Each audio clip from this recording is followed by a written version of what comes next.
Hello, back to my channel SD family.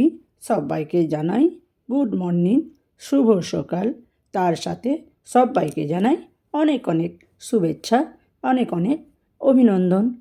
তো বন্ধুরা, রোজকার মতো আজকেও হাজির হয়ে গেছি তোমাদের সাথে গল্প শেয়ার করতে। তো আমার গল্প তোমাদের নিশ্চয়ই ভালো লাগে বা ভালো ভালো কমেন্টও পাই। আমার খুব ভালো লাগে।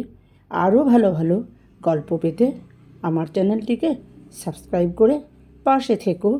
আর সুন্দর সুন্দর আরও সুন্দর সুন্দর কমেন্ট করো। তো দেখো বন্ধুরা, আজকে আবার সেই মা ছেলের গল্প নিয়ে হাজির হয়েছি। তো এক মায়ের ভাগ্য দেখো আর অন্য মায়ের ভাগ্য দেখো। আজকে দুটো গল্প দুটো পার্টে ভাগ করা আছে। তো সবার ভাগ্য তো আর সমান হয় না। এক মায়ের ভাগ্য সত্যিই ভালো, খুব আনন্দে আছে, যেটা সব মায়ের জন্যই থাকা দরকার। আর এক মায়ের ভাগ্য দেখো, শুধুই ছেলেরা মায়ের কাছ থেকে চেয়ে যায়, শ্রম চাই, পয়সা চাই, ঘর বাড়ি চাই। তার বিনিময়ে মায়ের যে কিছু চাওয়া পাওয়া, ভালো লাগা, ভালোবাসা সব কিছু থাকতে পারে, ছেলেরা সেটা বোঝে না। একটা বয়সের পর ছেলেরা ভাবে মা যন্ত্র, মা শুধু কাজ করে যাবে, কর্তব্য করে যাবে। কিন্তু ছেলেদের কর্তব্যের বেলায় সেগুলো কোনো ম্যাটার করে না।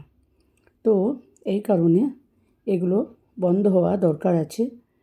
ওরা বোঝে না যে কার উপর এই অত্যাচার চালিয়ে যাচ্ছে।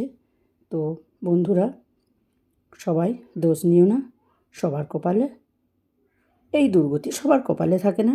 যাদের ভাগ্য ভালো, যারা ভালো আছো, তারা হয়তো ভাববে যে হ্যাঁ, এগুলো শুধু গল্প।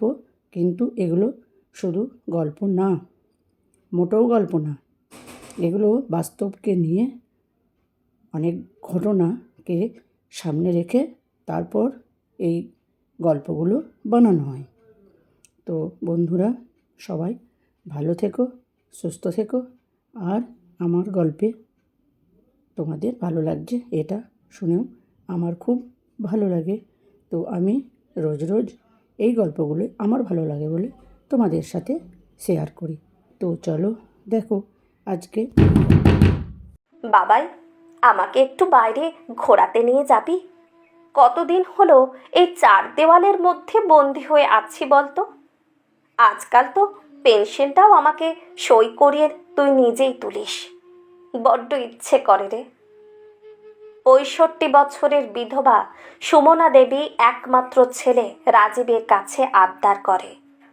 বিরক্ত রাজীব বলে, মা, তোমার অদ্ভুত বায়না শুনে অবাক লাগে।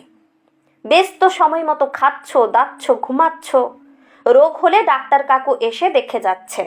কাজ বলতে তো শুধু খুন্তি নাড়া, মায়াদি তো সব জোগাড় করে দিয়ে যায়। আর আমরা দুজন অফিসে বেরিয়ে গেলে বান্টিকে দেখভাল করো, তাও তো ও স্কুল থেকে ফেরার পর। তা তোমার কোথায় ঘুরতে যাওয়ার শখ হচ্ছে শুনি? সুমনা দেবী বললেন, না রে, সেরকম কোনো জায়গা নয়। খোলা আকাশের নিচে মুক্ত বাতাসে কিছুক্ষণ থাকতে চায়। রাজীব রেগে গিয়ে বলল, মা, এসব ছেলে মানুষই বন্ধ করো। এত সুখে আছো তবু তোমার পোষাচ্ছে না। জানো কত মানুষ আছে যারা বৃদ্ধাশ্রমে বাবা মাকে রেখে আসছে? তুমি তো আরামে আছো। আর কিছু বললেন না সুমনা দেবী। একটা দীর্ঘ নিঃশ্বাস পড়ে। মনে মনে ভাবেন, একটা সময় কর্তা বারবার বলা সত্ত্বেও ছেলের পড়ার ক্ষতি হবে ভেবে কোথাও ঘুরতে যাননি। আজ সেই ছেলে একটু বাইরে প্রকৃতি দেখাতে চাচ্ছে না, অথচ ছেলে বৌমা আর নাতি প্রতি সপ্তাহেই ঘুরতে যায়। হয়তো বুড়ো হলে এভাবে মূল্যহীন হয়ে পড়তে হয়। আজ সকাল থেকেই খুব আনন্দ হচ্ছে সুমনা দেবীর। আজ তার ছোট বোন শোভনা আসবে, সারাদিন দিদির সাথে কাটাবে। শোভনা 1 বছর হলো প্রধান শিক্ষিকা পদে রিটায়ার করেছে। এক ছেলে এক মেয়ে, সুপ্রতিষ্ঠিত, দুজনেই দেশের বাইরে সেটেলড। কিন্তু শোভনা কারো কাছে থাকে না, 2 বছর হলো স্বামী মারা গেছে। 4-5 জন কাজের লোক নিয়ে তার সংসার। প্রচণ্ড সাহসী, প্রতিবাদী ও বুদ্ধিমান। রাজীব ও তার বউ শোভনা আসার জন্য ছুটি নিতে পারবে না বলে জানিয়েছে। অগত্যা মায়ার হাতে কিছু টাকা দিয়ে ছোট বোনের পছন্দের খাবার করিয়ে নিয়েছে সুমনা দেবী। 2 বোন সারাদিন খুব গল্প আনন্দ করে। সুমনা বোনের কাছে তার বন্দি জীবনের দুঃখের কথা বলে। শোভনা বলে, দুঃখ করিস না দিদি, আমি তোকে নিয়ে যাব। অনেক দিন তো অন্যের জন্য বাঁচলি, এবার নিজের জন্য একটু বাঁচতে শেখ। এখন কাউকে কিছু বলবি না, সব ব্যবস্থা করি, তারপর যাবার আগে জানাবি। কথা রেখেছে শোভনা। দিল্লি, বৃন্দাবন, হরিদ্বার, মুসৌরি যাবার সব ব্যবস্থা হয়ে গেছে। গোপনে গোছগাছ করে ফেলেছেন। পরিকল্পনা মতো যাবার দিন সকালে রেডি হয়ে ছেলে বৌমাকে জানায় সুমনা। রাজীব বাকরুদ্ধ হয়ে যায়, বলে, কি বলছো মা? তুমি চলে গেলে কি করে চলবে আমাদের? কি করে ম্যানেজ হবে? না, তোমার যাওয়া হবে না।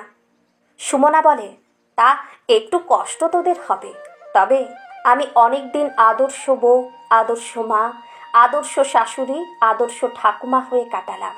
এবার একটু নিজেকে ভালোবাসতে চাই, নিজের অস্তিত্বটাকে জাগাতে চাই। তাই আমার সিদ্ধান্ত পাল্টাবে না। রাগত স্বরে রাজীব বলে, এ ঘর থেকে একবার বেরোলে আর এ ঘরে ঠাঁই পাবে না। সুমনা দেবী বললেন, তুই বোধহয় ভুলে যাচ্ছিস বাবাই, বাড়িটা আমার নামে আছে, আর আমার পেনশন আছে। তাছাড়া ওখান থেকে ফিরে আমি কিছুদিন শোভনার কাছে বিশ্রাম করব।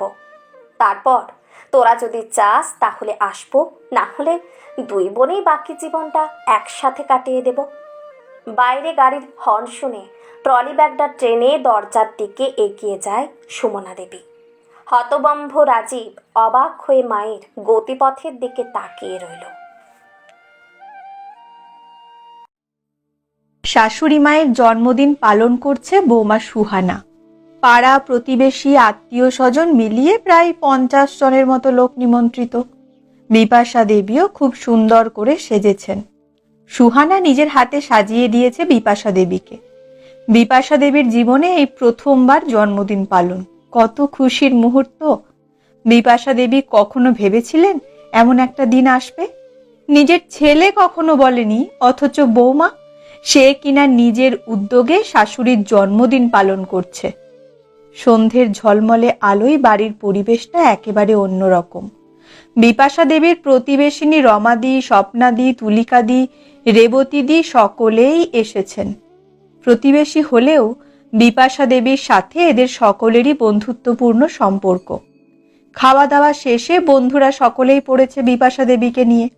রমাদি জিজ্ঞেস করলেন, বিপাশাদি, তোমার বৌমা জন্মদিনের কেকটা কোথা থেকে অর্ডার করেছিল?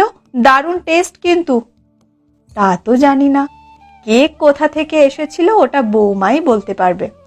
ওদিক থেকে রেবতীদি বলে বসলো, কি ব্যাপার বলো তো বিপাশাদি, তোমার বৌমা হঠাৎ করে তোমার জন্মদিন পালন করে ফেললো, এর আগে তো কখনো করতে দেখিনি। বিপাশা দেবী সরল সাদাসিধে মানুষ, মনের মধ্যে অত মার প্যাঁচ নেই। হেসে বলে উঠল, আমিও কি জানতুম না কি আমার জন্মদিন পালন হবে। 4-5 দিন আগে আমার ছেলে আমার ঘরে এসে বলে গেল, মা, তোমার জন্মদিন পালন করবে সুহানা। আমি তো শুনে জিজ্ঞেস করলাম, আমার জন্মদিন? বৌমা আবার এমন শখ হলো কেন? তাছাড়া বৌমা তো ভ্লগ করা নিয়ে ব্যস্ত থাকে, কত কাজ, এসব করার সময় পাবে কখন? না না, এসবের দরকার নেই। ছেলে বলল, তোমার জন্মদিন নিয়েই তো ভ্লগ বানাবে, কত লোক দেখবো জানো, তুমি ভাইরাল হয়ে যাবে। সবাই যখন দেখবে শাশুড়ির জন্মদিন পালন করলো বৌমা, তখন প্রচুর লোক ইন্সপায়ার হয়ে যাবে। বুঝতে পারছো, ওখান থেকে সুহানার ভালো টাকা ইনকাম হবে। এমন কথা শুনে উপস্থিত সকলেই তখন একে অপরের মুখের দিকে তাকাচ্ছে। বিপাশা দেবী একটু আতঙ্কিত হয়েই বললেন, এই শোনো না, আগে আসল কথাটা বলে দিই, তোমরা কিন্তু আমার জন্মদিনের যে ভ্লগটা আসবে ওটা শেয়ার করে দিও, আর তোমাদের চেনা জানা সকলকে বলে দিও যেন একটু শেয়ার করে। রমা দেবী হেসে একটু ব্যঙ্গাত্মক সুরেই বললেন, ও নিয়ে চিন্তা করো না, আমরা শেয়ার করে দেব, আরো ভালো ভালো কমেন্ট করব। কমেন্ট পড়ে তোমার বৌমাও খুশি হয়ে যাবে।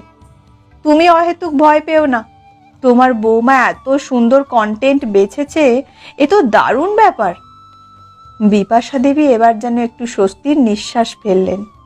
আসল সত্যিটা বিপাশা দেবীও জানেন, কি দরকার সেটা নিয়ে কাটাছেঁড়া করার। তারপর হাসি মুখেই বললেন, আজকাল এমন ভুলো মন হয়েছে, আসল কথাটাই বলতে ভুলেছিলুম। এবার শান্তি। গল্প গুজব শেষে সকলে উঠে দাঁড়ায়। বাড়ি ফেরার ব্যস্ততা সকলেরই।